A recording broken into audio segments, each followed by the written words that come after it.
I mean, that's supposed to be like that. Unless it went back and then went back, we would have heard it. Thanks, man.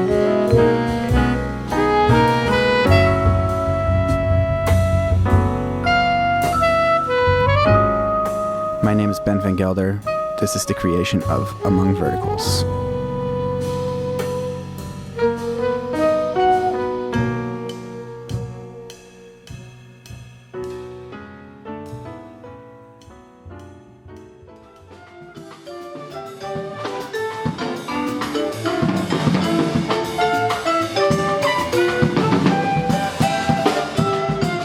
I had this idea in my head that this recording was going to be really stressful because we only had a day and a half in the studio, which is not a lot of time to record what ended up being 14 songs. Yes, so I can hear it. Listen back to the recording. It actually sounded kind of nice. We just tried the solo changes real quick with you guys playing in the background. When you're rehearsing, you're trying to sound like a coherent unit. And in this case, that wasn't so hard because the quintet, so Peter, Rick, Craig, Sam, we've all played together for years. And Kyle I've known for years as well. And then Phil is a newer addition to the project, but he also blended in perfectly. You need to give it some sort of direction. And for every song that can be different. Can you put a bow over the first 3.5 bars? I need to be able to articulate it to the designated people. Ends in a high C sharp. So then below that G sharp, C sharp A. I play with the same people because I really believe in this idea of a band. Most of my favorite music involves a really strong group concept.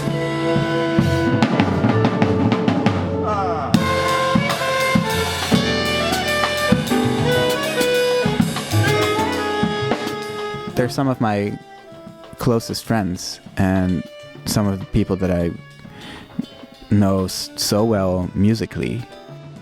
Most of us grew up together and spent our most formative years trying to figure out this music together and living in New York City. So there's a lot of shared history there that impacts the music in a pretty profound way, I think.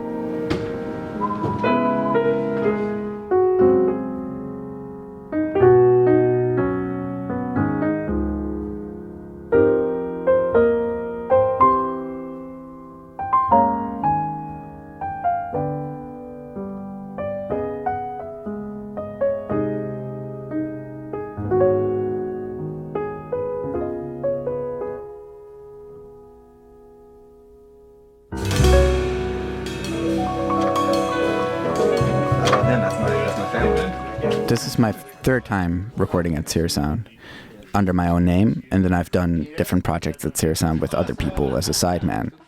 So I'm really familiar with the studio, and Chris Allen, the engineer, I've known for years now as well as the recording assistant, Owen Mulholland. All that experience has led me to a place where I'm much more comfortable when I set foot in that studio.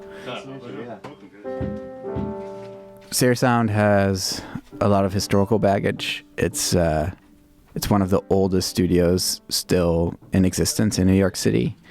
It's a super homey vibe at Sear Sound. I'm not too scared of breaking anything when I'm walking around there. It's a super fancy studio, but it also feels really down to earth when you walk in.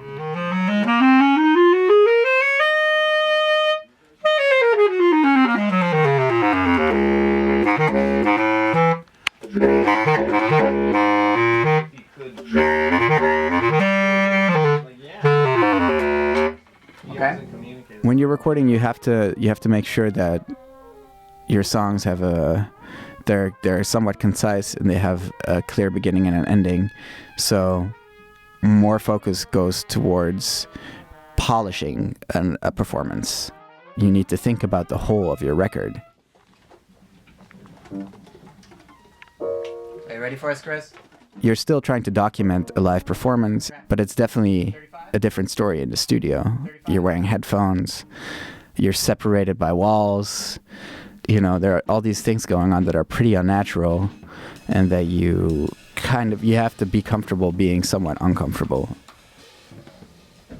Ready?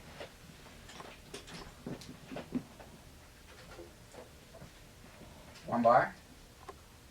1, 2, 3, 4.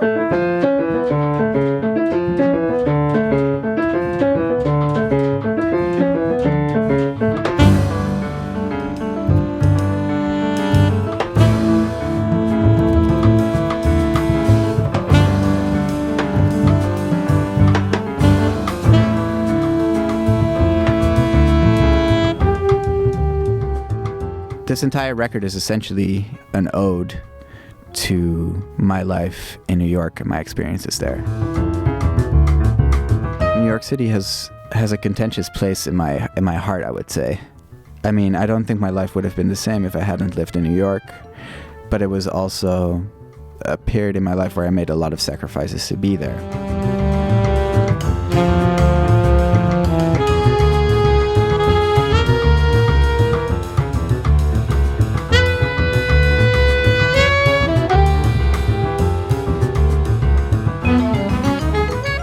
One time I went to the 5th floor of the Museum of Modern Art in New York, and I saw a painting by a great Czech painter entitled Madame Kupka Among Verticals.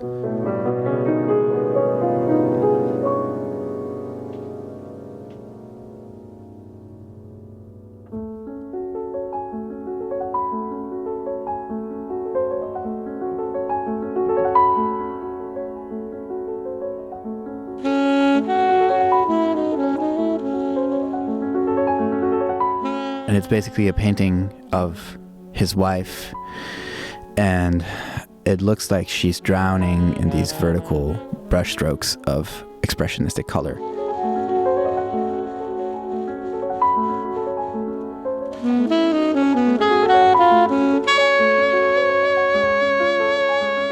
And it's something that really spoke to me. When I look at that painting, I see something that can be either melancholy, but also sublime. Very simply put, New York was always a place where I got a lot of impulse, but it's also a city that was tremendously difficult for me to live in.